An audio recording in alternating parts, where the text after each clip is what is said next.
So when should you use contextual inquiry? Use contextual inquiry to understand communication flow, sequence of tasks, artifacts, and tools people use to accomplish work. For example, I used this method at my previous company. We wanted to learn how our users manage their business to potentially build a product that could help them do it more efficiently. I went to their office to observe their daily sequence of tasks, what artifacts and tools they use to run their business, such as a desktop computer, an iPad, paper calendar, whiteboard, and software.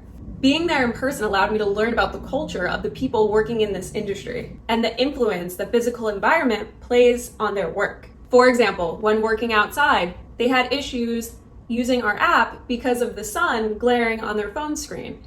We never knew that before going in person and observing how the work is done. The first principle is context. It's the most basic principle where the researcher must spend time where the work happens. The researcher has to observe details about the people's day-to-day activities. The second principle is partnership. Just as an apprentice learns by watching, asking questions, and seeking to understand why things are done in a certain way, this knowledge transfer is more reliable when people talk about how they work while doing it. As a result, the research data more reliably reflects reality. The third principle is interpretation. Interpretation means what the researcher sees and hears. Researchers make a hypothesis or an interpretation about what the data means for the participant. It is critical to double-check your interpretations while on site with the participant. If this opportunity is missed, the misinterpretation could lead to a failed design. The fourth principle is focus. The contextual inquiry researcher must learn to expand the limits of his or her focus and see more in the participant's world. Contextual inquiry is a really fun research method. I can't wait for you to try it.